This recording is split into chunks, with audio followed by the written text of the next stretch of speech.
I'm Big Don Luka, smoke you like my hookah.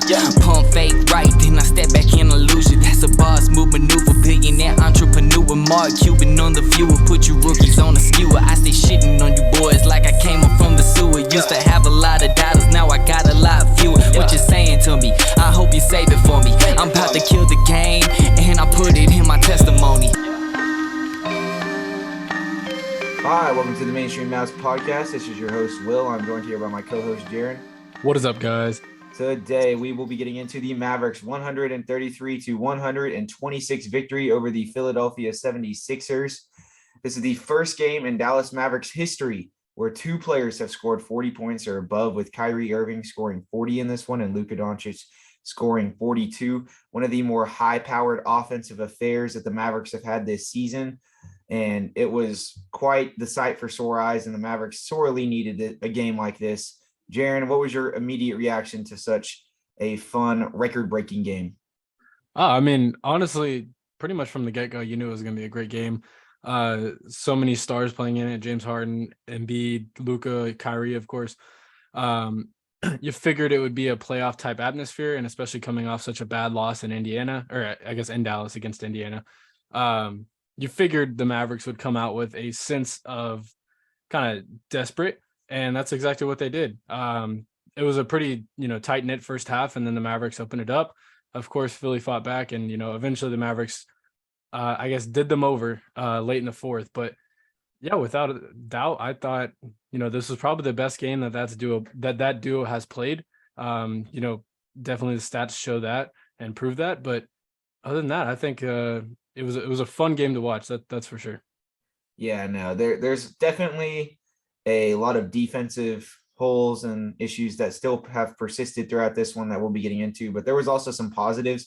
I think that the 126 point total by the 76ers is a little bit skewed in a sense. So we'll be getting into all of that. A big part of this one too was just the way that Luka and Kyrie were able to work together rather than just it being this sort of trade-off of every possession. And by virtue of that, they had, this insane night that you're going to be hearing about probably, even beyond Sunday when the Mavericks next play the Suns. So we'll be getting into all of it here today, of course. But before we do that, here's an ad from our sponsor, Anchor.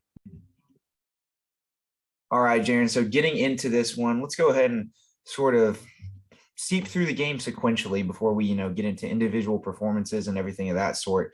So first off, starting in that first quarter, the Mavericks were clicking on all cylinders offensively, just in the way that they were sort of using Kyrie and Luka in tandem with each other. They were running Kyrie off of, at one point they ran like Luka off of staggers.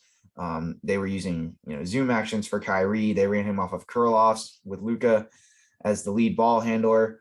And I mean, it was just leading, not only to a variety of open looks for Kyrie with him being able to get the ball, at the nail or that mid-range area to where he could just simply create for himself and sort of an open forum, or, if they ended up trapping there, it was leading for opportunities for Luka, and the ball was just swinging around the perimeter like countlessly. The ball movement was insane tonight. It was probably one of the Mavericks' better games this year in terms of their ball movement, in terms of how much they were able to move it around the horn and the amount of dribble penetration and kicking out.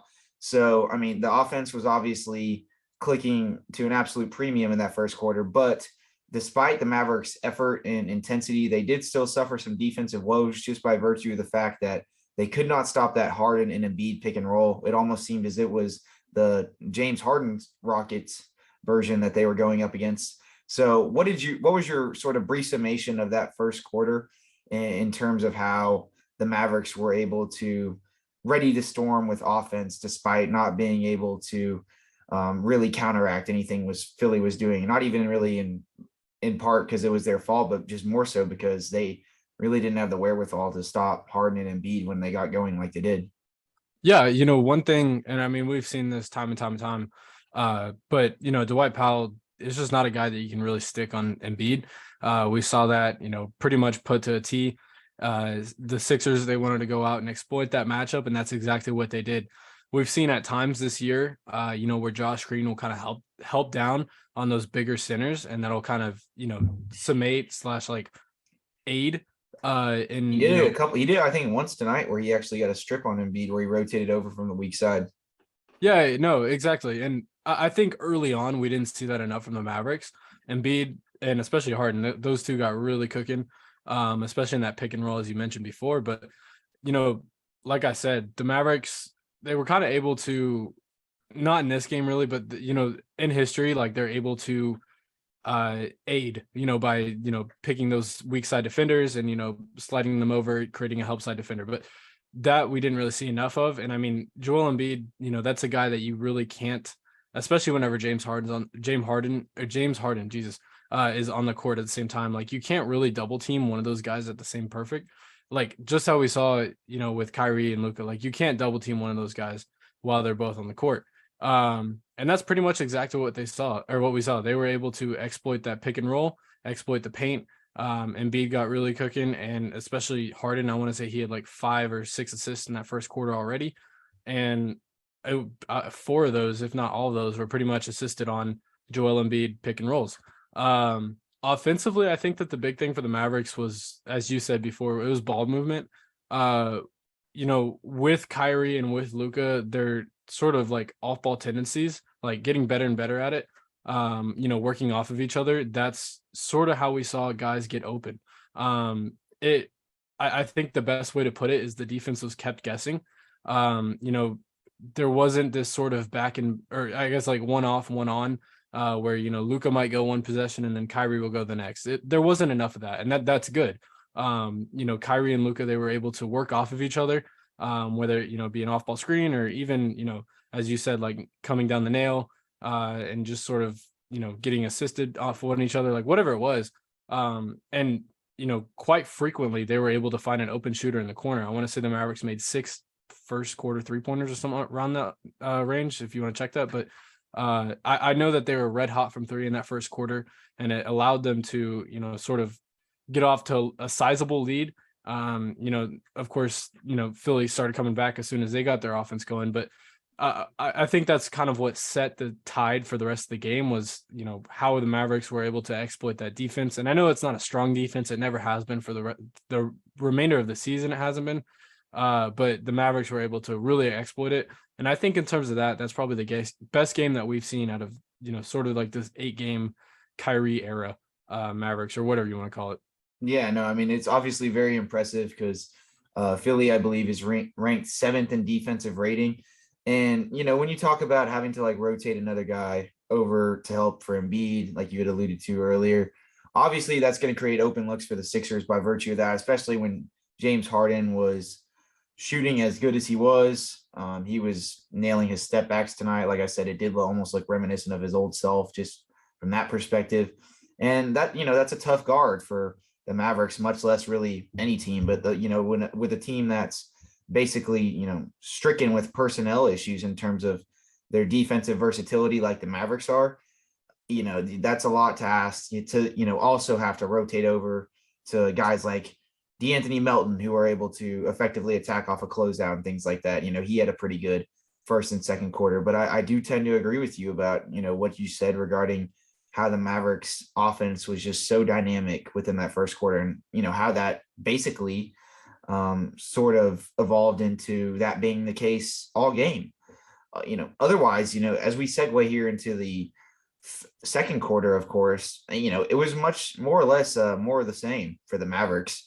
I thought they did a little bit better of a job in terms of their point of attack defense. We saw Justin Holiday get in there a little bit. He had a few good possessions as, really playing up top, playing good perimeter defense. They ran a lineup at the beginning of the second quarter that had Kyrie, Tim, Justin Holiday, as well as Maxey and Christian Wood. And I don't believe they ran it again, but I did definitely take reference to the fact that could definitely be a solid lineup that they go to in those non-Luka minutes, maybe at the start of the second and fourth quarter, because it did actually have some defensive effectiveness. Admittedly, it was against that Philadelphia second unit that doesn't really have the, biggest names. It's like Paul Reed, of course, like DeAnthony Melton, who's really good. Georges Niang and Jalen McDaniels, who played really well tonight and also picked up the most incredulous amount of fouls in NBA history with 4 fouls in like 45 seconds. But yeah, I mean, so I do think though that nonetheless that defensive lineup the Mavericks deployed early in that second quarter. I mean, not even necessarily defensively. It really only had, 2 defensive inclined players in Holiday and Maxey.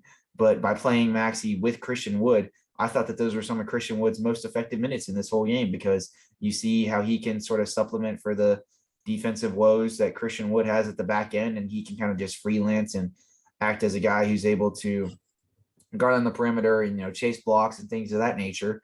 So I thought that the Mavericks were pretty productive, and Kyrie, he was definitely looking to be the aggressor in those non-Luka minutes, even more so than I think in previous games. It wasn't just how they were working with each other. Kyrie definitely looked like he was the epicenter of the offense in those non-Luka minutes, and the Mavericks were able to sort of ride the coattails of that in those first 6 minutes of the second quarter. Philadelphia, they kind of were able to ready the storm, really just with the same formula that they used in the first half, just getting that spacing by virtue of that Harden and Embiid pick and roll. They were doing a really good job at, playing the middle game, I thought, because Dwight Powell, his hand was forced. I mean, there was one time in that first quarter where Embiid just buried him into the basket stanchion on like 1 Euro step. And the Mavericks their hand was forced. They were chasing on every pick and roll. They weren't necessarily really switching anything. The guy at the point of attack defender, he was either going over or under on Harden and then having to chase from there. And, Harden's snaking the pick and roll, trying to find, that sort of cog in the defense to feed Embiid. I mean, that's just a tough guard, because Embiid does such a good job at diagnosing where to put himself in those scenarios. He always tries to stop it from that 8 to 10 foot range and shoot that little push shot.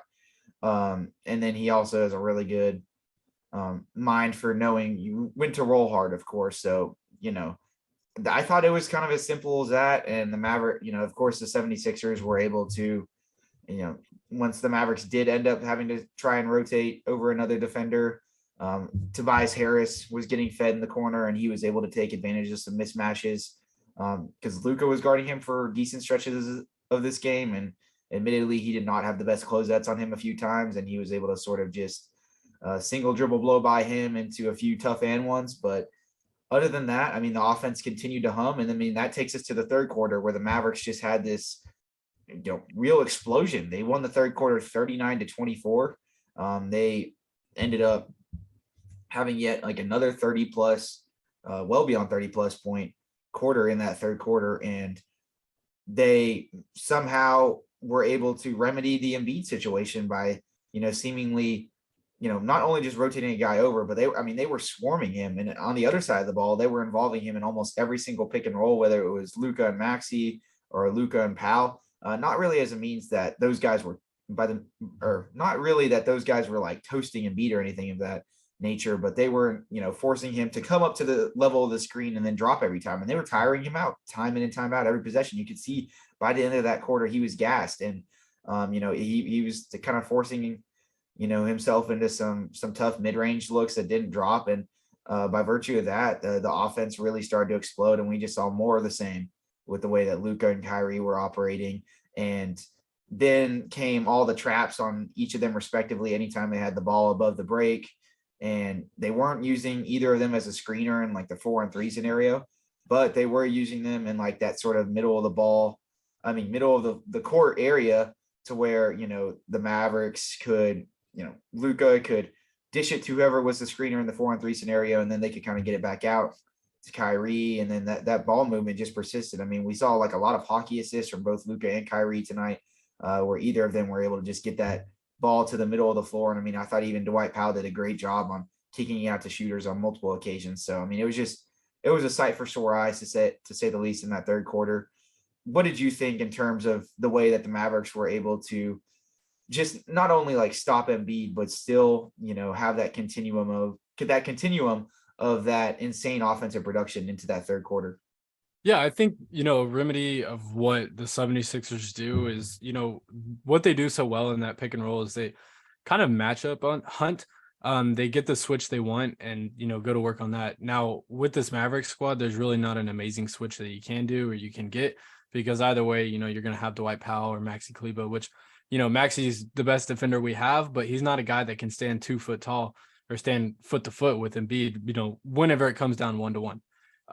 Now what they did so well in that third quarter is I felt like they attacked the ball at the point of attack pretty much. Whenever that screen first happened, they were able to trap whoever it was, Harden, Maxey, whoever it was at that sort of ball handler position, they were able to trap, and thus creating like this sort of, I guess, like frantic pacing between the 76ers. And that's a team that doesn't really like to go with pace.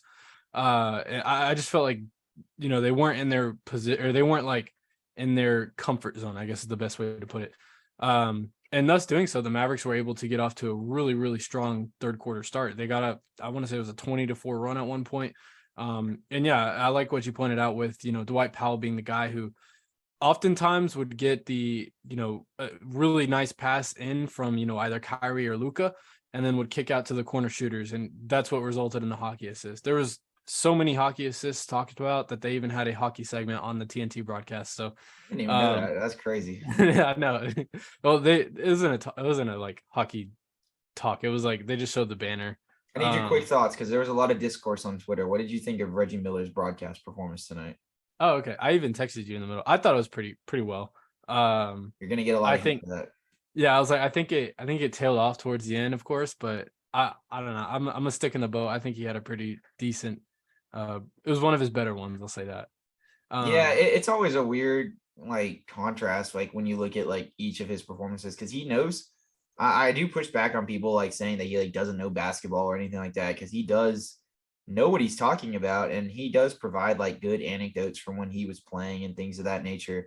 But he does have a tendency to just like kind of overblow things, and like if he sees like one of his points that he made early in the broadcast be correct, he's gonna make it known that that was correct, and he's gonna hit the hammer on the nail with that point throughout the rest of the broadcast. But I mean, there were a couple times where I know he got some calls on Twitter as he just continued to talk about pace and how Luka and Kyrie gelled together, as they were just within 5 seconds of a half court setting, the Mavericks were getting into their offensive flow and they had good pace and they were gelling well together. But I mean, nonetheless, I thought it definitely wasn't one of his worser ones. I actually didn't like hate it personally. I don't hate him, but I know a lot of people out there they have some ill will for him. So yeah, no, at least he has a better voice than Jeff Van Gundy. So that's how I feel. Yeah, it's not as annoying, but so yeah, it's sort of I guess operate with your own judgment on that one. But speaking of that, let's get into the Mavericks pace tonight before we go ahead and cover the fourth quarter, because they did increase the tempo even when they were in half court scenarios. We saw Luka, of all people, really pushing the tempo, and he was getting into these half court sets and these actions a lot faster. He was diagnosing what the defense was giving him a little faster. I mean, he was really taking heat, and I mean, he was getting into the paint faster. It looked like Luka at earlier times in the season when he was operating within the half court faster. It looked almost like 2019-20 Doncic when he wouldn't just sort of lullaby you to sleep with some of those dribble size ups and then shooting a late step back three. It almost seemed as if Luka was he was really hot from three tonight, of course, but it almost seemed as if he was using his ability to penetrate and kick to set that up for him. So and obviously Kyrie was playing with great pace, as he always does, and the Mavericks were getting out in transition quite a bit. What did you think about that stark contrast in pace that the Mavericks had tonight from previous games, especially one in which both Luka and Kyrie played? Because we've seen them have good pace with just Kyrie. Yeah, I think the biggest thing, Luka's comfort zone was, of course, in that half court offense, where he can slow it down, work his game and get to pretty much where he needs to be, where he wants to be. One thing I think that, of course, inserting Kyrie into the lineup does is it pushes the pace. That's without a doubt. The big learning curve for Luka was, how is he going to adjust to that, and how is he going to get better off that? And I think that by far this was the best game that we've seen from him. And to be honest, according to Reggie Miller, for an overweight guy, he doesn't look too gassed. I swear, any national broadcast, they point that out at least like twice. Yeah. But No, I mean, I think here's the thing: is like he did preface it somewhat correctly, though. He was like, yeah. he's not in great shape. He is in good shape. He is an athlete. Like he wasn't tone deaf to the situation. Yeah. But But stamping good. the sort of overt need to point that out every time does tend to get annoying. But I mean, even as Mavs fans, like I'll call him out on Twitter. If it's like because Luka is insane. He's the best player on the planet, but he's not devoid of criticism. If in that Nuggets game, I think back right before the All-Star break in particular, and there's a lot of Luka stands that came after me, and I know that I'm not saying that Luka playing, or his lack of defense sometimes, when he's getting beat or he's not trying for whatever reason. I'm not saying that sort of overrides the insane offensive output that he's giving on the other end. I know how good he is. I know that he is doing more for this team basically than anybody. And I know that that's not some easy ask of, I mean, we're talking about the greatest guy in the, player on the planet, potentially, if you want to split hairs between a few other guys, right? I know that's not some sort of easy ask to have him go also expel energy on the defensive end, but that doesn't mean that he's just completely devoid of criticism. Like, I mean, in the same sense that even the best players in the world can get criticized for whatever. I mean, if he's having a bad defensive game, we can contextualize it and, know that, hey, it may not really fall on his hip as much because of the offensive production that he has to have on the other end. But, he's also, having a bad defensive game. And tonight, for instance, like I didn't think that he played like terrible defensively, but there were a few times where he just kind of like let guys blow by him, wasn't using the baseline to his advantage, particularly when he had to close out and a guy in the corner. So, I mean, I just wanted to kind of get my 2 cents in with that take, but I'll let you continue on, of course. No, yeah, of course. Yeah, like I think the way it just looked natural. I guess that's the best way to put it. It didn't look clunky. Like I know at times it was kind of forced upon this season. Especially like post Kyrie trade is just kind of forced upon. Like I know they made it a big deal that Luka was gonna have to push the pace, or he's gonna have to at least help push the pace. And this was the first game I think that it looked natural. Luka was doing it all 4 quarters, and like I said, I mean, it really worked. They got, I mean, that 20-4 run or whatever it was to start the third quarter happened like all within 4 minutes. Guys were just banging threes left and right, pushing the pace, getting layups, pushing 4-on-3s. Like that's a scenario where we see Luka back off and sort of dribble it off, wait for the 5-on-5 and then work in half court. Like pushing these 4-on-3 scenarios or, 5-on-4s, whatever it is, it just opens up so many possibilities for different guys, whether it's an open corner shooter or, someone dribbling in off a cutoff and getting an open layup, whatever it is. There's just so many more open possibilities for this offense to work within whenever they're pushing the pace. And I think, the insertion of Kyrie, of course, pushes the pace to an absolute T compared to what it was. But I think Luka adding to the pace as well, or adding to the, I guess, like pushing of it as well, like opens up so many more possibilities, because that's 2 offensive savants that you have on that side of the floor pushing, maximum pace. And I know that the 76ers are not the best defense, of course. They're not the worst defense. They're not as bad as our defense, that's for sure. But they ranked 7th in the league. So I don't know how, but it's because anyways. because of Embiid, and they have anchors. That's the thing. Like they have anchors on that team. They can play drop, and Embiid can he can switch on any big in the league, and obviously DeAnthony Melton, that starting lineup I think is definitely misleading, right? But off the bench having DeAnthony Melton, Jalen McDaniels, you still got PJ Tucker. I think they just do a really good job consolidating around Embiid. And I mean, you could see the team defense at times tonight, even like there were some times where they kind of caught admittedly, they kind of caught the Mavericks off guard with a few of those steals that they had. I mean, they had 9 steals tonight. The Mavericks had 8, but there were like a few times where the Mavericks were like pushing the ball in transition. And it was just like sort of like a few like tricky steals, almost like they would like come from behind the guys he was like dribbling up half court, like that they're just savvy in a sense. And I think that that's the sort of way that they're able to supplement around maybe not having the most all-star cast of defenders, even though, they do have Embiid to anchor the paint, who, he speaks for himself in that aspect. Yeah. I mean, Embiid's, I guess if we're, pulling this back into the like transition comments, like this Embiid is one of the slower, I guess, like guys getting across the court. Like he's not super quick in terms of that. Of course, like his agility, footwork, all that speaks for itself. But in terms of getting back on defense, like he's not the quickest guy if you're pushing the pace. I think the Mavericks were able to exploit that, and they were able to push that to an absolute T, and that's why we were put 133 points, and we even had what was like 110 points or 107 points at the end of the third quarter, something like that. But yeah, I just think that this looked the most natural and looked the best, and this is only something that you can work off of. Like we're 8 games into this experiment, and I mean, I know the record doesn't really show, it's like 2-6 or something like that, but I think the games will come. We still have the easiest schedule remaining. But like I said, they're still learning off each other. There's still something new every game. And this was definitely something new, was pushing the pace.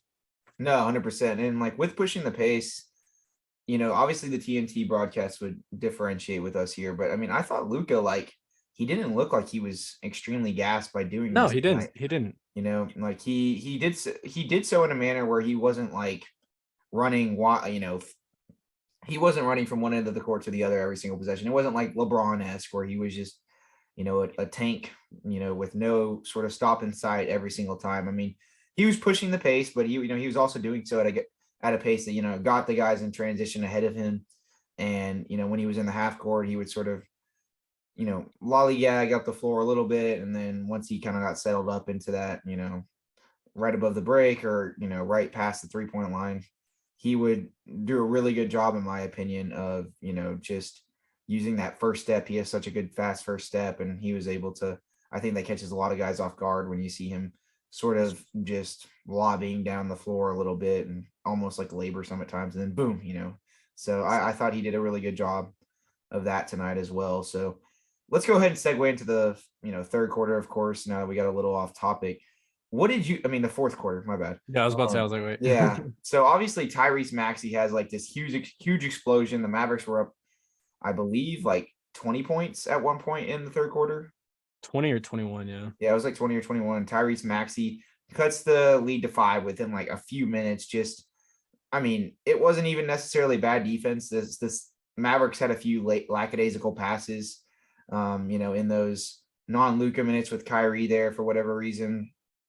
They weren't even like, Josh Green, he had a few mishaps that I thought were kind of costly in those instances where he was, the lead, he brought the ball up the court, was a lead ball handler. They were kind of playing Kyrie off ball a couple times, and he had like an errant pass, and he like dribbled it off himself one time. The Sixers got a couple transition opportunities, and then that, along with Tyrese Maxey really just hitting some tough ass shots at the end of the day. I thought honestly they were defended pretty well by the Mavericks. He was just making some tough stuff. I know TNT made it a damn point to make sure that we knew that he was from South Garland High School and graduated in 2019. So if you guys didn't know that, shout out to anybody who's from the Garland area. Of course, Tyrese Maxey, Dallas native.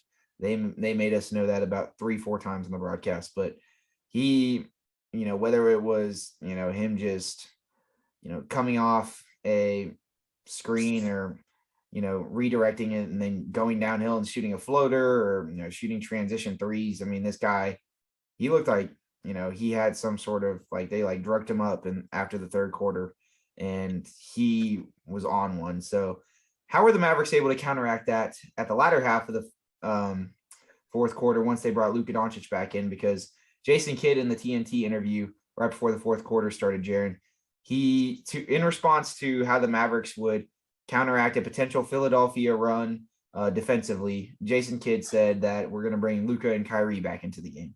So that was his response to that. Take that with a grain of salt, if you will. I don't know if he was sort of being sarcastic or what, but his tone did seem fairly genuine. And I don't know, it was just a weird PR move for him to say that, as he's kind of had whatever. And, I know the Maverick, he doesn't have the most all-star complement of guys to be able to deploy defensively at a moment's notice to fix all this roster's needs. But I feel like he could at least do a little bit job in terms of, as a figurehead in the media, just trying to, being like, oh, we could try this. Cause you never stop improving. Kyrie said at the end of the game, you can never stop improving. When asked if the Mavericks pace of play is where they wanted to, Kyrie said he can never stop improving. Jason Kidd needs to have that mentality too, Jaren. He does. Nonetheless, he said that at the beginning of the quarter. And I think that raised some alarm bells once Tyrese Maxey basically got a cannon shot out of his ass, and he just was making every single shot with inside the arc, of course.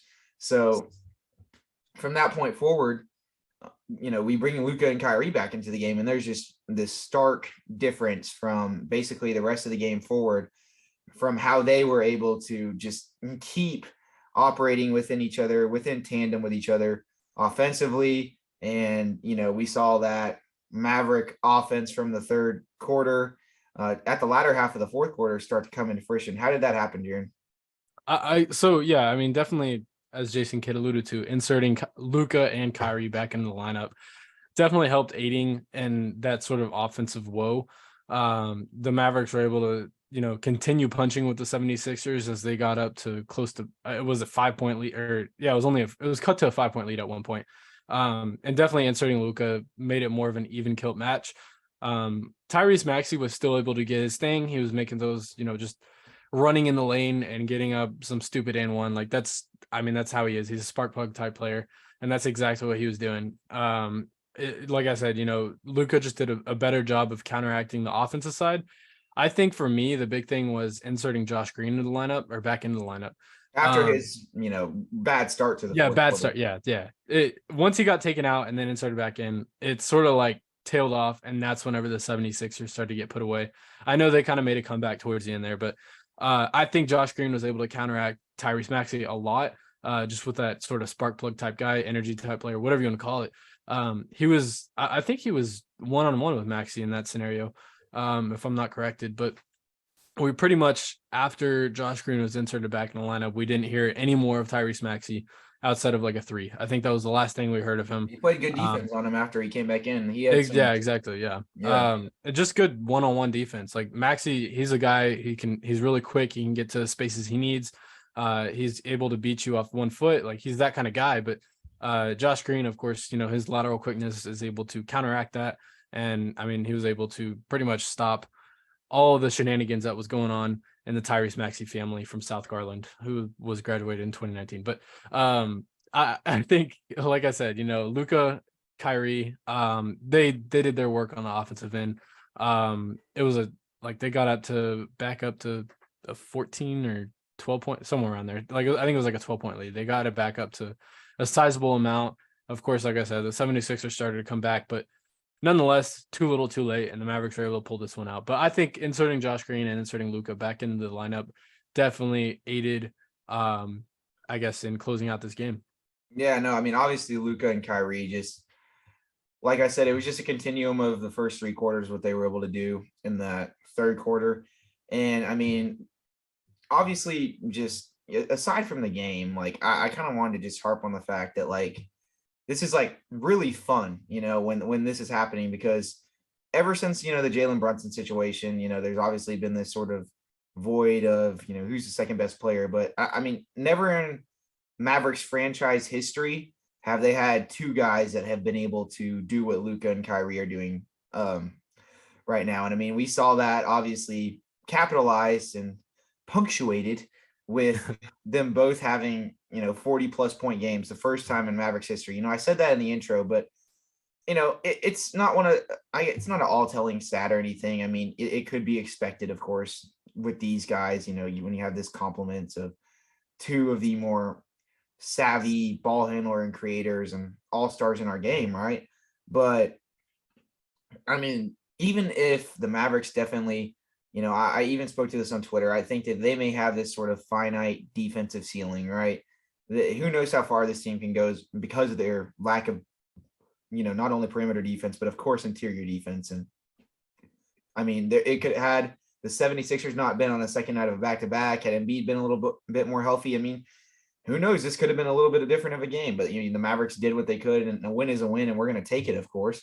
But Jaren, I just want you to speak to like the excitement of, the sort of aurora around this Mavericks team right now with Luka and Kyrie together, because I mean, now that we're really starting to actually see them figure things out. I mean, who knows what the, happens in regards to the Mavericks ceiling this season. But like everything aside, even if Kyrie just went and left this summer, this Mavericks team is like really fun to say the least. And like, I thoroughly enjoy watching every game. And I can't say that, before this trade and everything happened. And I mean, there's real cause.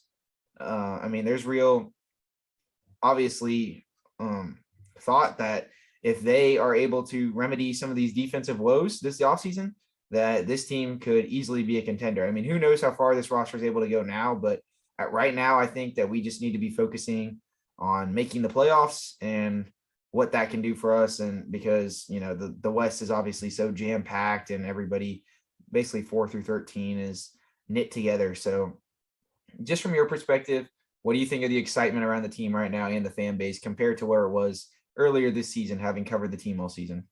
Yeah, I mean, that's a good way to put it. Quote for quote, I'm loving it.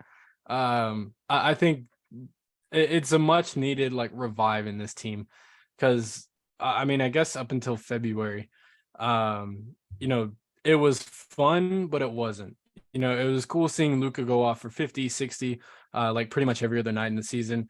It was awesome seeing that individual performance being put on, but you knew whenever Luka wasn't on, or whenever Luka's, was hurt or whatever it was, you knew it was going to be a bad game to watch. Or fact of the matter, whenever Luka wasn't on for the total of like 10 minutes that he wasn't ever on, you knew it was going to be tough to watch as well. That has definitely changed, because now you have Kyrie playing off of Luka pretty much every minute that, Luka's off the floor, Kyrie is going to be on. That's a second star, second best offensive player, however you want to title him. That's a guy that you insert in the lineup and it just instantly jolts the offense up. And even just the morale of the team. And that's exactly what we saw. Like, this team kind of looked dead in the water. They were fighting for a spot. They got up to a 4 seed at one point, even a 5 seed. And they were sort of treading water there, but it just didn't feel like a 5 seed or 4 seed season.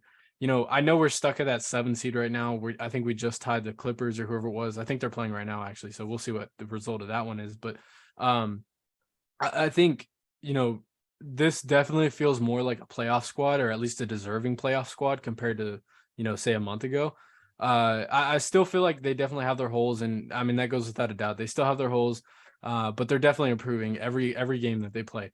I just think, I guess the intensity, the vibes are, I won't finish that sentence, but I said something on Twitter tonight that was a little bit of stark contrast from immaculate, because we don't want to, I just said the redacted word, but we don't want to say that word because of Jalen Brunson, of course. Yeah. So, but I'm not going to reiterate that on the podcast. You guys can go to the Twitter feed if you would like to see it. But yeah, as Will said it, as Will tweeted it, that's how we're feeling right now. Yeah, I just think that there's a new energy in this team, and it just feels different. Like I said, this definitely feels like more of a playoff squad, or as I put it, a deserving playoff squad compared to, a month ago. But it's fun to watch. There hasn't been a dull game this year. I think that's a good way to put it. I think, it's only going to get better from here as well. So every game is going to get more and more important. What do we have left? Like 18 or 19 games left in the season. 18 games. 18 games. Yeah. And it's just ticking down. I remember, whenever we started the season, it was like, okay, 82 games and we got to cover all of them. It almost seemed impossible, but here we are, and we still got playoffs to go. So it's fun. And it's only gotten funner, since besides our brief Kyrie little trade. December. Oh yeah, our brief little 2-week hiatus. Oh man, we'll knock ourselves for that. Next year, we're gonna go the whole way, guys. So we apologize about that, but nonetheless, yeah, I mean, I definitely would reciprocate a lot of what you said there, just in terms of the general excitement around the team and how the fan base is really getting up for this. Obviously, there's gonna be, the downfalls and the slippages, and the losses hurt a lot more because the Mavericks have made this all-in move, right? And, when they're unable to compete at a level that we seem fit, or the defense just isn't there, and, their lack of moves that they didn't make at the deadline really starts to come and bite them in the tail. Like, obviously there are going to be times that things tend to seem a lot worse than they are. And I mean, I don't necessarily think that we've been victims of the moment by sort of over exaggerating things, but there have been some times where things, have looked pretty dull on this team. I mean, the last podcast that I titled was literally like, I need to go check it out again, but I just want to confirm, because it was a pretty condescending bad title. And I mean, there Oh, was obviously cause for concern that the Mavericks season might it be was something doomed. along the lines of like, is this season in jeopardy? I think it was. Oh yeah, is the Dallas Mavericks season in jeopardy? And I mean that question is still posed. Like I don't think I'm not going to contradict myself and say that just completely goes away with one good Luka and Kyrie game. This doesn't cover up everything. Like this team still has identifiable flaws on the defensive end, and we still think they're a ways away from contention. But more often than not, the more we can see this consistency, we can see this offensive ceiling perpetuate and come into existence. The farther that this team is going to get in the playoffs this year, and the more excitement that's going to happen, and the better of a chance for Kyrie to stay. I mean, it already kind of almost, I'm not going to say that's set in stone that he stays because of the Jalen Brunson situation last year, but it seems as if there's a relatively good chance he stays. And I mean, it doesn't, we shouldn't have any thoughts about going in the opposite direction just because we're trying to get our pick, if we somehow were able to get into the lottery. Like this is the team that we have, and maybe they can marginally improve it by signing some buyout guys, and maybe like replacing Frank or Markieff Morris or something like that. But at the end of the day, we are at a juncture in the season where, hey, like we may not contend, but every win is truly invaluable, and it goes to the future of this team, because the real somber discussion isn't going to happen if the Mavericks lose in the second or third round this season. It's going to happen if Kyrie Irving leaves in free agency, and there's just this sort of huge doom scenario. So we just need to, keep having everything come into fruition, everything fitting together, see how this fit evolves over the coming weeks, and just have fun with it. And hopefully they win as much games as possible and get as far as they can in the playoffs. But yeah, otherwise, I guess another thing that I kind of want to get into, this is on a much lighter note, of course, but just there's some narratives I guess kind of floating around on Twitter regarding Josh Green and Jason Kidd sort of inhibiting him towards failure, if that makes any sense. Just from the standpoint of after having removed him from the starting lineup, people are saying Josh Green looks like less confident out there. He's not taking as much of heed on offense by himself. He's deferring a little bit more and, trying to play a little bit more complimentary. Jason Kidd had this sort of weird pregame quote in terms of why Josh Green came off the bench. I'm not going to read it verbatim, but it was basically him listing all these different things that he does well and doesn't do well, and then talked about his overfouling. So, Jaren, where are you at on that train? Do you think that whole situation was weird? The Mavericks, of course, did start Josh Green today. Not the most insane offensive game from him. He wasn't, necessarily, I guess, the most inclusive guy on offense tonight. But I mean, he filled in his role, and he played within himself, I think, fairly well. Beside that early fourth quarter juncture where he had a couple sort of not rookie mistakes, but younger player mistakes that you could definitely see there. So what did you think of his overall game tonight and that narrative that's kind of floating around Mavs Twitter? Yeah, I mean, I guess I'll start with the narrative side of things. Like I'm not taking too much credit into that. I think if anything, he is a younger guy. He has a lot to prove. And I mean, he was kind of not thrown into the fire to start the season, but he was a big guy, or a big part of, how the season could turn out. Of course, he's elevated into expectations, but I think, kind of throwing him into the fire, or, giving him some, like, I don't even know how to put it, giving him some, like,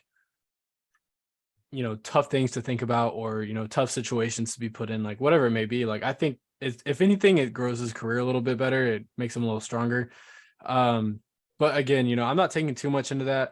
I mean, Justin Holiday, he had one game in a Mavericks uniform, played really good, and then was inserted in the starting lineup.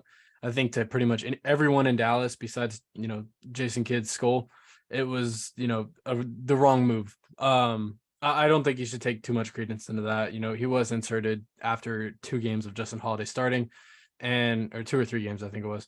So are you saying, but I guess like the question that fans are posing is, you think Josh Green's like confidence is going to be limited by this? No. You don't think so?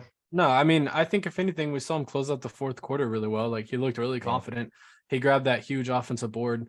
I mean, it's like, yeah, like, I don't think that his offensive output necessarily constitutes, I think it maybe does to an extent, but that's not, the overarching theme of his game. That's not going to constitute how well he's playing or how confident he is within himself. I mean, there are times where, we need him to take a little bit bigger of a step, but the way, and as he evolves and even gets more comfortable on that end is able to alleviate more ball handling duties and things of that nature. It's like, in a game where Luka and Kyrie are playing as well as they were, there's no need for Josh Green to have to create any offense for himself when they were doing it literally every possession. But at the same time, he's still playing within himself as a good role player, running in transition, still finding ways to, affect winning basketball and, include himself offensively. Like, he did a good job of that tonight by spotting up in the corner and running in transition. So I think I would probably tend to agree with you. But with that being said, the caveat of that is that I obviously don't agree with Jason Kidd's decision to just rashly insert Justin Holiday in the starting lineup. I think Josh Green should have, kept starting the last 2 games. Not to say that Justin Holiday's he has kind of had a little bit negative regression shooting the last 2 games, but he still played well defensively. So, Josh Green's just better in all aspects, really, maybe except spot up shooting. So, that's kind of where my head is at regarding that. Otherwise, we obviously, I guess, now kind of covered Josh Green's game at nauseum. Let's get into some of the other guys tonight. Let's just start with Luka and Kyrie and nail them off the bat, Jaren. We obviously talked about the different ways in which they were able to score tonight, but on an individual basis, each of them, how are they able to affect the game on all 3 levels tonight? And what do you think of each of their defense tonight? Yeah, I think I guess I'll speak to Luka first. His offensive output was amazing tonight. Of course, he had 42 points. I think he went 6 of 8 from 3. He just had an amazing shooting night, amazing efficiency sort of game. One where he was able to get to where he wanted to be, but also pushing the transition, pushing the pace of the game. And of course, splashing 6 threes in a row, or not in a row, but splashing 6 threes definitely helps the case of that. But that's a guy, you give him the ball, and we've seen it time and time again. He can pretty much just do whatever he wants. And that's exactly what happened. He was able to facilitate as he pleased, whether it was getting Kyrie the ball or, getting a corner shooter, whatever it was. I know Reggie Bullock was assisted on, or I guess scored on multiple Luka assists tonight. And I just think that speaks colors to his game. Defensively, wasn't the worst game, but it was a little lackluster at times. There was one case where he was kind of trapped on a screen where DeAnthony Melton was just pretty much taking his time, and it was a shooter. And he didn't close out. Yeah, I remember. Yeah, he didn't close out. Yeah, and I think that's probably the biggest play that kind of sticks out. There was, some other times where he, as you mentioned earlier, didn't really play the baseline really well, or just kind of opened up his hips and allowed the offensive player to get just pretty much blow by him. But outside of that, I felt like he was pretty effective within the team defense of things. I know it wasn't the best sort of defense tonight, but I think it was had definitely a couple steals tonight. Yeah. He I had was one like, steal tonight, but he looked like he deflected a couple passes. So. Yeah, his active hands, I think, was the biggest thing. Now, tailing on to the Kyrie boat, I think that's a guy, again, getting to where he wants to be, and pretty much just doing it at will. He pushed the ball in transition. He was the main culprit in that, and he has been since being put in a Mavericks uniform. But he had some electrifying moments in this game. It kind of seems like, whenever he scores, or I don't know, he just had some amazing, at the top of the key dribble moves that he just instantly flashes inside the paint, and he's able to put up some finger roll layup, and it just looks so magnificent. I think that's exactly what he's doing. Crazier aspects of his game is his ability to almost look like he's doing like a meaningless move, but he's doing all these moves in conjunction with each other to like set things up. Like I call back to that one finger roll he had in the first half where I believe it was Tyrese Maxey defending him. And that first spin move almost seemed like unnecessary. You're like, why is he doing a spin move basically at the free throw line? But by virtue of that, he like gained a little ground on the right side and gave him like a little hesitation dribble. And he was able to basically glide in for this, I don't really have any other word to describe this, so I'm just going to let it go. Extremely sexy finger roll. So I think that's a good way to put it. So. Yeah, no. So, that was just his ability to really, set up moves and set up the next part of the offensive play is second to none. Obviously he probably has the best dribble package in NBA history, or one of them. So that, it's always a sight for sore eyes tonight, but when he's really in his bag tonight, it's just extremely fun to watch. Just not him, not just him coming off of like staggers and zoom actions and, being able to, flash across the floor and, pull up into his mid-range jump shot with those little in and out dribbles. But when he starts cooking from the top of the key, man, and just gets into his bag, I mean, he was able to do that in a few possessions tonight where it's just one-on-one with him. And I mean, he can do that. He has the luxury to do that when he really gets going. It is really fun to watch. And, as well as Luka, as you had alluded to, just, of course, I thought Luka he looked like, for all the TNT discourse and stuff, like he looked like really good and in shape tonight. I mean, he was getting into those possessions quickly, passing it out. He had 12 assists tonight, as well as 42 points. And he was just getting into those actions quickly. He was able to, pass it out once he got within inside 5 feet. And, obviously not just the threes were dropping, but he's doing a good job getting to the free throw line, probing, snaking those pick and rolls and, drawing defenders up as he always does. I mean, it was just a stereotypical Luka game. And, they both played well offensively, but I wanted to speak on Kyrie's defense a little bit because I thought, despite his size limitations, I mean, he's just such a savvy defender. And we talk about this all the time, but his intangibles are just off the charts. I mean, there was like a couple possessions where he got like some strip downs, I think, on Embiid, or at least like deflected the ball or, caused a missed shot there. And there were a few entry passes that the 76ers threw to some bigger guys like Kyrie. Like, he won't call for a scram switch. Like, he'll stick on these bigger guys where he's severely outmatched. And he's so handsy.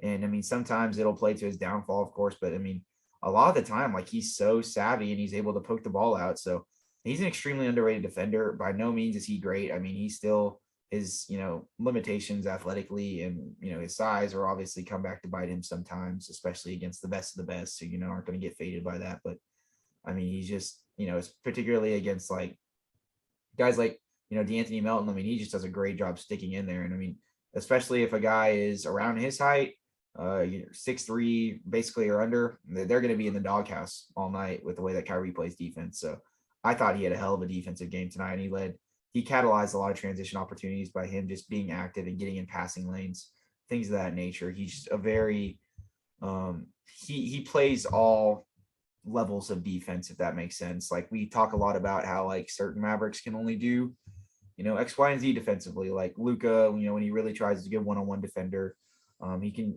pick out passing lanes good, but admittedly, he's pretty lackadaisical in his closeouts. Like Kyrie, he tries on every aspect, and I did want to highlight that much, right? Next off, let's go ahead and nail the rest of the starters out.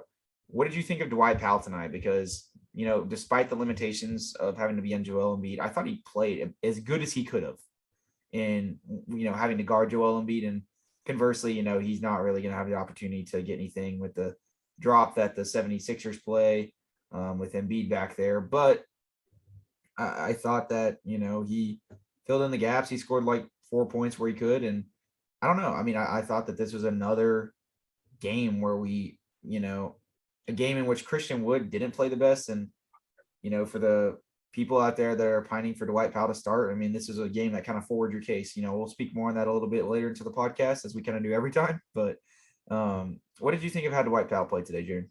Yeah, I thought he played, a really good off-ball defender. He managed to grab 3 steals and pretty much all off deflections.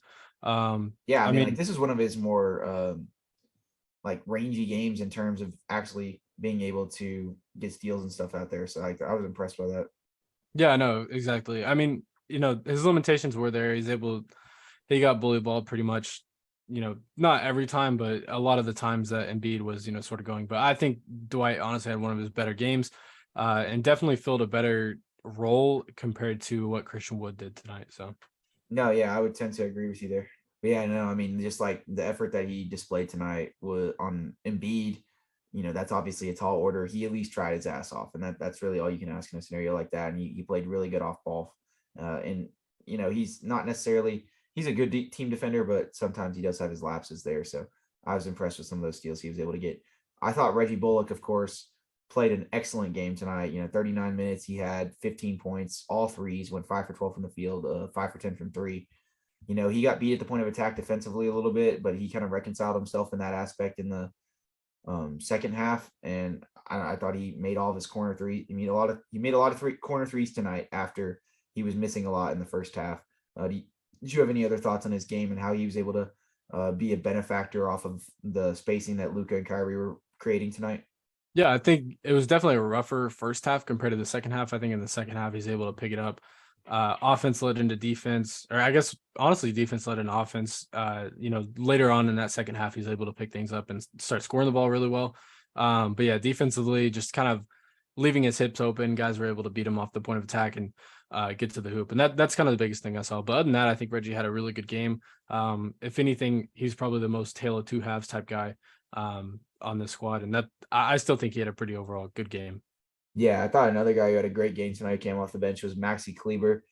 Only 20 minutes tonight compared to like 24 the other night, but he had 9 points, made 3 threes. They were like all off of Luka kickouts where he drove in the paint and like had some insane wraparound pass where he drew Embiid in and everything. And Maxi did a great job stretching the floor when Embiid was in there. We saw him play a little bit in that two-man lineup with Christian Wood at the beginning of the second quarter that I had alluded to. But when he was even in there as the lone big, he was doing an excellent job. And, obviously there were possessions where he was, not able to stop Embiid by himself, but everybody did a really good job, especially in that third quarter, squatting around him and helping him out in that aspect. And I mean, he just played a really stout game defensively and he hit his threes, man. I mean, that's all you can ask. He's playing excellent since returning from injury. And I've been really impressed by that so far, to say the least, because just of the volatility of that injury and the results that have happened from, hamstring tears, and for him to come back so fast and his play as well as he has, you can definitely maybe tell that he's still trying to get a little of that verticality back and that explosiveness back, but he's still playing very sound basketball, and that he was excellent tonight, and he was one of the more underlying reasons that the Mavericks actually had a little bit of competence off the bench. Tim Hardaway Jr., he didn't really have the biggest game tonight. Did he go out? He only played 20 minutes tonight. Was that just by virtue of the starters playing more? Or I think he was just largely ineffective. I believe he got hurt yeah, I late thought he in the got hurt. third or something. I know he Yeah. ended up in the locker room, but I don't know if he played after that or not. Yeah. Oh, so we'll continue to give you guys updates and monitors about Tim Hardaway Jr.'s injury status. But yeah, I do remember like very not vivid, like that's the whatever the exact opposite of the word vividly would be, so like vaguely, I remember very vaguely about Tim Hardaway Jr. getting hurt. So we'll have to see how that situation ends up dissipating. Hopefully he's okay. I don't maybe it was just something minute or something like that, but when he was in there, I mean, I thought he did a good job offensively. He got beat at the point of attack by Maxey a few times, and Harris, like we definitely kind of, after that Lakers game, we've had some down to earth defensive moments from Tim Hardaway Jr. He's sort of reverted back to his old ways, but he's still playing like very consistent basketball, and that's all I can ask from him. Like in 20 minutes, 3 for 7, didn't take any egregiously bad shots, made 2 threes, and I think he was able to get a layup. Like that's all you can ask, man. Like I continue to be happy with the way he's playing over this recent stretch. What about you, Jaren? I mean, I would tend to agree. I think since Kyrie's become a Maverick, his shot selection has become a lot better. We don't see any of those stupid one possession pull up threes where they just clink off the back iron. Like these are, smartly taking shots, confidently taking shots. We've seen him go to the rim a lot more. I know defensively it's sort of been up and down, as is throughout his pretty much whole career, but I think in terms of this season, it's definitely one of the better defensive stretches. And I mean, I'm impressed with what I've seen. I was a big Tim Hardaway hater. And I mean, I've become comparable. I don't mind whenever he takes a shot. So that, I guess I'm in that boat, and it looked good tonight. So Yeah. Otherwise, Justin Holiday, he supplemented, came in and played 11 minutes. He played good defense, but he only took 2 threes and missed both of them. I mean, people were kind of calling for his number on Twitter, but I mean, it wasn't like he had enough of a big enough of a shot diet for me to be very hypercritical of him. So, I mean, he played good defense when he was in there. That's really all you need in those minutes. What did you think of Christian Wood's game? This is the last guy we'll be getting into here, Jaren. Only 14 minutes tonight. Had a really good run in that beginning of the second quarter, end of first quarter period, like I had alluded to, where he was able to take advantage of, some mismatches, or, when he got up against like Paul Reed and some other dudes, maybe not even mismatches, but just, not as good centers as Embiid, of course. And he was able to stretch the floor against Embiid when he was in there. And he played good offensively, and his defensive woes kind of got covered up a little bit by Maxey. But he kind of fell out of favor. Just, a couple bad offensive possessions. And I mean, I don't know. He had a few. I mean, it's not even as if like the offense necessarily stopped with him in there. I mean, maybe it was a little bit slower paced when he was in there with Kyrie. But what exactly happened? Why did he fall out of the rotation tonight? Do you think that this was just a sort of thing with Jason Kidd to ride the coattails of Maxey and Wood, who were doing so good in their efforts to stop Embiid in conjunction, with other players, of course, on the Mavericks? It was in that third quarter. Was that the reason that Christian Wood didn't play past that? Like, because I mean, he did relatively well in that second quarter. Why did he fizzle out? Was it because he didn't do good at the beginning of the fourth quarter? Yeah, I mean, I think Christian Wood's role in this team is sort of matchup dependent. I think that's the biggest thing that we really saw in this game was his sort of player-esque type, or like player mold just doesn't really fit in what you need right now. Like, you can definitely, pair him off with Maxey, and that's what they did. But I think outside of that second quarter, he was just super ineffective, wasn't really used a whole lot. We saw we saw Kyrie and Luka sort of have their offensive moments, and it kind of just seemed like Christian Wood was standing around. We didn't even really get to see them play a whole lot of minutes together, but I just think, when it's a third off situation where he's the, third guy on the court where, you can have some creation or anything like that, he's just not really used or effective in those times. And I think, like I said, it was just a super matchup dependent type of game.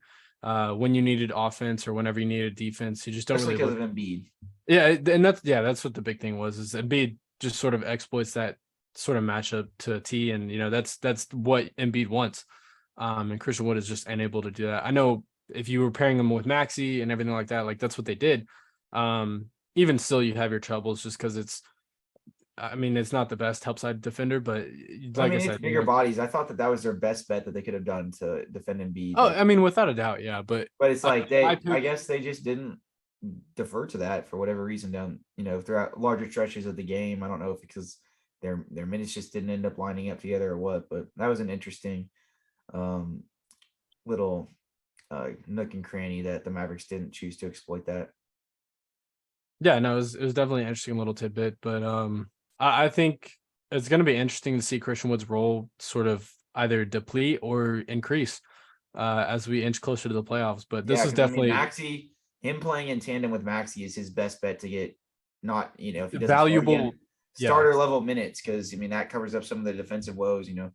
So we'll see. He's either going to be becoming. We're going to see how the situation evolves. He's either going to become an integral part of this team within the next 18 games in the playoffs.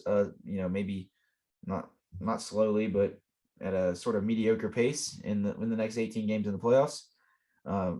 People could be pining for him to come back, or this is going to be the end of him, and he's probably going to leave for nothing, and we're probably not going to get a signed trade. So it's a very volatile situation. Hopefully it turns out favorably for us, but nonetheless, it does kind of suck how this whole thing has evolved, and it's obviously very sketch, and we've covered this ad nauseum, so we'll get into it more in our off-season podcast and what have you. But we'll just have to see how the end of the season plays out with him. But a game against Embiid, you kind of understand. Are there any other guys that you wanted to go through in terms of the Sixers side? We already kind of talked about Embiid and Harden and Tyrese Maxey, and they obviously all combined for an absurd amount of points. Embiid had 35 tonight, and that was a quiet 35. That was like one of the more quiet 35s I think I've ever seen, because he got a lot of those points in the third and fourth quarter. He didn't have a ton of rebounds, and he had no blocks tonight. The 76ers only had one as a team, but I think a lot of those were just kind of coming in the mid range, and those like little push shots in the third and fourth quarter. A lot of them were when the Sixers were down by 20, so I think that's why they were so unnoticeable. But he played a hell of a game. He obviously scored a shit ton. What did you think about some of how any of the other 76ers players you wanted to highlight outside of the the big three in terms of Harden, Maxey, and Embiid? Yeah, honestly, I look across the board. I don't really see. I think Jalen McDaniels, even though he picked up those 4 insanely quick fouls, he was still able to have a huge impact on this game defensively. He's a great defender. Maybe not as good as his brother, but he is still. Yeah, no, I actually don't think they are brothers. If you want to look that one up, I'm pretty sure they are, bro. Are they? I didn't know. I think I looked it up one time and they weren't, but maybe I'm misconnected. I don't know. Am I trifling? No, go ahead. I'm looking it up right now. But yeah, you look across the board. I just don't really see any names. I like Paul Reed. I think he did a good job of just sort of stopgapping. Didn't really do a whole lot offensively, but defensively, he was just kind of a cog in the middle, and that's exactly how he played his role. D'Anthony Melton, we already talked about him a little bit. Just sort of long, lanky defender who's got a really good offensive game. One of the best role players in all of basketball. Oh yeah, for sure. He was able to get to the rack. Yeah. And I think that's sort of a game or a thing of his game that not everyone knows. And actually, funny fact, I didn't even know that they still had Shake Milton on this team, but I guess they do. So No, I mean they're deep and they just don't even like use a lot of these guys as you look at the box score. But yeah, I mean D'Anthony Melton, man, he's that just sort of all-inclusive role player that any team would want to have, a sort of pseudo tertiary offensive creator, who can hurt you from the mid-range a little bit, but also get to the rack as well as play, defend 1 through 3 really well. So, I mean, he can spot up shoot. So any guy would want him, Georges Niang, just that stretch 4 or whatever. He played, he has some good games, some not. Paul Reed played a little bit. Outside of that, they didn't have a ton of minutes, but they played their starters heavy tonight. I thought Tobias played decent in that first half, but they did not defer to him offensively. They really sought production from almost exclusively Maxey, Harden, and Embiid in this one. But I did look it up, and he is indeed his brother. He is the older brother. Oh, he is. Oh, okay. For some reason I thought they were twins, but he's actually 3 years older than him. Jaden McDaniels he was drafted in 2020 he was the 28th pick, and Jalen McDaniels was drafted in 2019. So I think he played all of his years in college versus Jaden, but he's 25 and Jalen's 22. So now you know that for the rest of your life. I thought I looked it up, but I guess not. So yeah, thank you for informing me. No, of course. But nonetheless, I think that's going to go ahead and wrap up everything today. What a fun, exciting game. Hopefully the Mavericks can carry on this momentum as they play the Phoenix Suns at 12 o'clock on Sunday at American Airlines Center. I got it this time, Jaren, so take the L. But hey, next time, I bet you don't know whenever they play the Sixers next time. I got this one on you. No, I don't know it. March 29th. So there you go. Oh, maybe we should attend that game. Me and Jaren were thinking about attending another game. It's in Philadelphia. Oh, I'm stupid. Hey, well, we could get the travel party out here, man. Yeah, we'll get the travel party. We'll get the plane tickets. Yeah, but a great was it wire to wire? Did the Mavericks trail in this one? I think at one point it was a tie game. I don't think they ever trailed, but I think it was a tie. It was almost a wire to wire victory for the Mavericks and a much needed win where Luka and Kyrie are the first Mavericks in franchise history to combine for 40 plus points. We appreciate you guys for listening this far in the podcast. If you've got here, we're excited to be back for our next podcast. Of course, after the Suns game, we'll be taking a little 2-day break. It'll be nice for the soul, of course. But nonetheless, we will catch you guys in the next one. Make sure to follow us on Twitter at mainstream_Mavs. Make sure to like and comment and subscribe if you are on the YouTube gang. We are the Mainstream Mavs podcast on YouTube. Comment, is Kevin Durant going to shake hands with Kyrie post-game after the Mavericks versus Suns game? Comment if he's going to or not. Or is there going to be some underlying beef in the water? Is there going to be steak floating around the pool? Bad blood. We want it for playoff implications. We want bad blood. Otherwise, if you guys are listening on any other podcast platform, whether that be Apple Podcasts or Spotify, make sure to follow or subscribe and give a 5-star rating and give us a good review. We appreciate that. If you guys please, nonetheless, we will catch you guys in the next one. This is Will from Mainstream Mavs signing out. Jaren, signing out. What is your sign out for today? You weren't here for the last one, so you got to give a good sign out for today. Ladies and gents. Bye-bye.